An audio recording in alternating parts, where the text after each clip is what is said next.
ಕೆಲವರು ನಿತ್ಯ ಸುಮಂಗಲಿಯರು ಇರ್ತಾರೆ. ಆ ನಿತ್ಯ ಸುಮಂಗಲಿಯವರು ಎಲ್ಲ ಅಧಿಕಾರ ಇರುತ್ತಾ ಅಲ್ಲಿಗೆ ಹೋಗ್ತಾರೆ.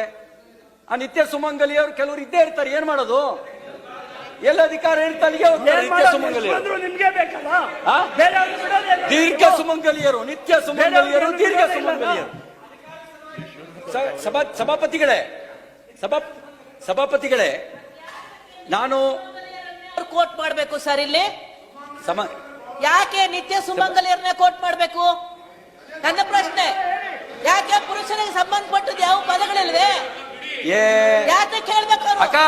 ಮಹಿಳೆಯರನ್ನು ಕುರಿತಾದ ನಿತ್ಯ ಸುಮಂಗಲಿ ಪದವನ್ನು ಪುರುಷರಿಗೆ ಸಂಬಂಧ ಯಾಕೆ ಬರೀ ಮಹಿಳೆಯರು ಏನ್ ಮಾಡ್ತೀರಕ್ಕ? ಹಳೆ ಮಾತು ಇವತ್ತಿಂದಲ್ಲ, ಸಾವಿರಾರು ವರ್ಷದಿಂದ ಈ ಕಾಲಕ್ಕೆ ಬೇಕಾಗಿಲ್ಲ. ಮಹಿಳೆಯರು ಎಚ್ಚರಾಗಿದ್ದಾರೆ, ಜಾಗೃತರಾಗಿದ್ದಾರೆ. ಆ ಪದಗಳನ್ನು ನೀವು ಬಳಸಬೇಡಿ. ಗೌರವಾನ್ವಿತ ಸದಸ್ಯರು ನೀವು. ಅರೇ ಅನ್ಪಾರ್ಲಿಮೆಂಟ್ ಅದು.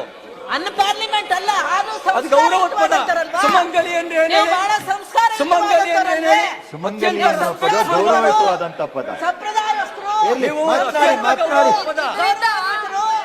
ಸಿಟಿ ರವಿ ಅವರ ಮನಸ್ಥಿತಿ ಏನು, ಮಹಿಳೆಯರ ಬಗ್ಗೆ ತಮಗಿರುವಂತಹ ಮನಸ್ಥಿತಿ ಏನು ಅನ್ನೋದು ಗೊತ್ತಾಗುತ್ತೆ.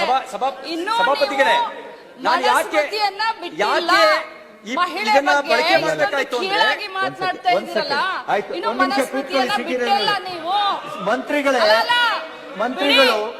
ಮಂತ್ರಿಗಳು ಸುಮಂಗಲಿ ಅನ್ನುವಂತ ಪದದ ಅರ್ಥವನ್ನು ಹಳೆ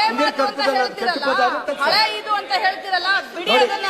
ಮಂತ್ರಿಗಳು ಬಿಡಿ. ಸಿಟಿ ರವಿ ಅವರು ಒಂದ್ ನಿಮಿಷ ಕೂತ್ಕೊಳ್ಳಿ. ಮಂತ್ರಿಗಳು